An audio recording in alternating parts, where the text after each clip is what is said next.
Aghori alias Srinivas కు Chevella court remand విధించింది. 14 రోజుల రిమాండ్ విధిస్తూ ధర్మాసనం ఆదేశాలు జారీ చేసింది. దీంతో అఘోరిని కంది సబ్ జైలుకు తరలించారు పోలీసులు. అయితే జైలుకు వెళ్లినా కూడా భార్య వర్షిని తనతోనే ఉండాలంటున్నారు అఘోరి. చట్టం తన పని తాను చేసుకుపోతుందని చెబుతున్నారు. అంతకు ముందు అఘోరికి డాక్టర్ రాజేంద్ర ప్రసాద్ వైద్య బృందం పరీక్షలు నిర్వహించింది.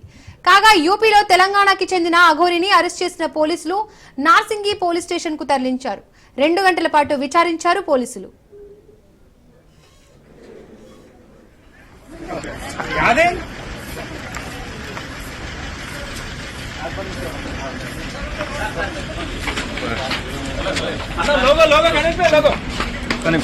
మాట్లాడతారా? జిరాక్స్ కావాలి. ఒక్క నిమిషం ఫోన్ చేస్తున్నా, ఒక విజువల్ తీస్తున్నావు.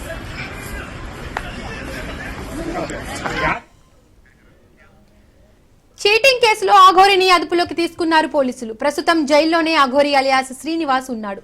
పూజల పేరుతో ఓ మహిళను మోసగించిన కేసులో మేకిలా పోలీస్ స్టేషన్ లో కేసు నమోదైంది. మరోవైపు వర్షిని కూడా హైదరాబాద్ కి పోలీసులు తీసుకొస్తున్నట్లు టాక్ వినబడుతోంది. అయితే ఈ విషయాన్ని మేకిలా పోలీసులు అధికారికంగా ధృవీకరించడం లేదు. ఓ పుణ్యక్షేత్రం వద్ద పూజలు నిర్వహించేందుకు అఘోరిని సంప్రదించారు శంకర్పల్లికి చెందిన వినితా భాటి. ఇక ఒప్పందం ప్రకారం 9,80,000 రూపాయలు ఇచ్చారు వినితా భాటి. అయితే అఘోరి మళ్లీ డబ్బులు డిమాండ్ చేయడంతో పోలీసులకు ఫిర్యాదు చేశారు వినితా భాటి.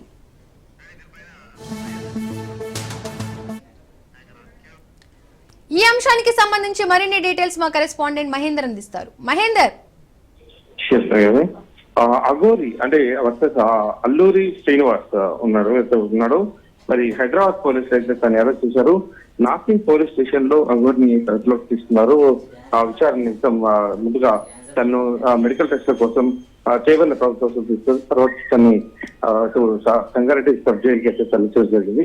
ఎంటైర్ తెలుగు రాష్ట్రాల్లో సోషల్ మీడియాలో కావచ్చు, మా ప్రధాన మెయిన్ స్ట్రీమ్ మీడియాలో కావచ్చు, ఎక్కడ చూసినా కూడా అఘోరి అనేటట్టుగా మొత్తంగా చేసినటువంటి ఈ శ్రీనివాస్ ను పోలీసులు అయితే అరెస్ట్ చేశారు. తనకు తాంత్రిక శక్తులు ఉన్నాయని ఒక మహిళను మోసం చేశారు. తాను ఫిబ్రవరిలో కేసు పెట్టింది మోకిలా పోలీస్ స్టేషన్ లో. అలాగే ఆ డబ్బులు అడిగిన కొందరి బెదిరించినట్టుగా కూడా కేసులు నమోదయ్యాయి. అరెస్ట్ కూడా పలు కేసుల్లో మొత్తానికి అయితే అఘోరి శ్రీనివాస్ ను అయితే అరెస్ట్ చేసి సంగారెడ్డి జైలుకి అయితే తరలించారు. నాసింగ్ పోలీస్ స్టేషన్ లో దాదాపు 2 గంటల పాటు ఏసీపీ రమణగౌడ్ నేతృత్వంలో విచారణ కూడా జరిగిన నేపథ్యం కనిపించింది. ప్రధానికి అఘోరిపై అయితే చాలా వరకు ప్రజల్లో చాలా వరకు కూడా పోలీసులు కంప్లైంట్ పెట్టారు. అరెస్ట్ చేయాలి, ఇలాంటి వాడు బయట తిరగొద్దు అనేటువంటి చాలా వరకు కూడా వచ్చిన నేపథ్యంలో మొత్తానికి ప్రజల నుంచి డిమాండ్ కూడా రావడంతో ఈ విషయం పైన తెలంగాణ ప్రభుత్వం చాలా సీరియస్ గా ఉంది. అలాగే సీరియస్ గా దృష్టి సాధించాలని పోలీసులకు ఆదేశించింది. మొత్తానికి అఘోరిపై నిఘా పెట్టినటువంటి పోలీసులు ఎట్టకేలకు ఉత్తరప్రదేశ్ లో అరెస్ట్ చేసి హైదరాబాద్ కు నేడు తీసుకొచ్చారు. నార్సింగ్ పోలీస్ స్టేషన్ లో మొదట అఘోరిను ఏసీపీ విచారణ చేశారు. సైబరాబాద్ మోకిలా పోలీస్ స్టేషన్ లో చీటింగ్ కేసుతో పాటు బెదిరింపుల కేసులో కూడా అదుపులోకి తీసుకుని అఘోరిని అరెస్ట్ చేశారు. ఒక మహిళ వద్ద తన నుంచి తాంత్రిక పూజల పేరుతో అఘోరి 10 లక్షలు కాజేసి మోసం చేసిన ఫిర్యాదు వెలువెత్తిన పరిస్థితి కనిపించింది. తదనంతరం అక్కడ అయితే విచారణ తర్వాత తనని చేవెళ్ల ప్రభుత్వ ఆసుపత్రిలో వైద్య చికిత్స నేపథ్యం ఆ తర్వాత జడ్జి ముందు హాజరుపరిచారు. ఆ జడ్జి 14 రోజుల రిమాండ్ నేపథ్యంలో సంగారెడ్డి జైలుకి అయితే పంపించడం జరిగింది.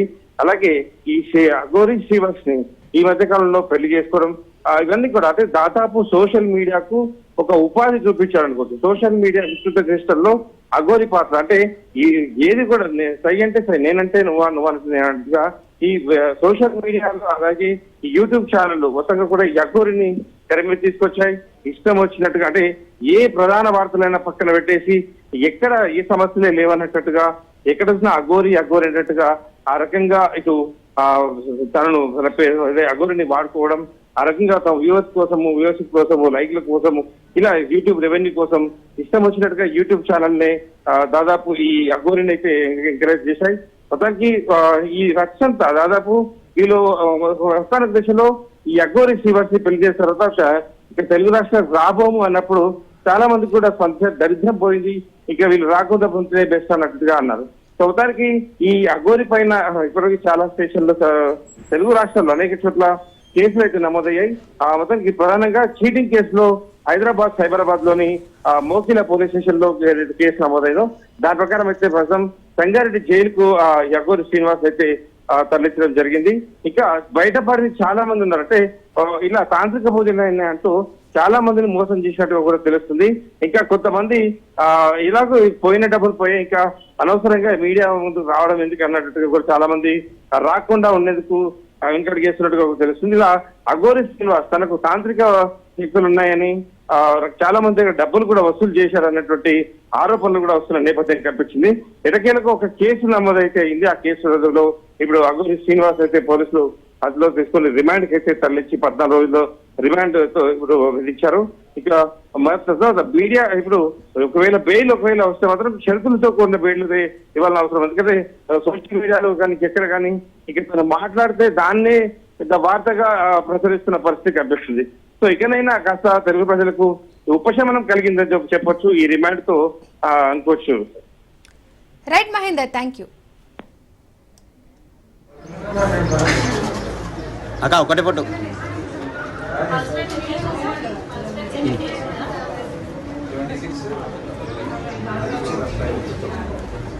Kalau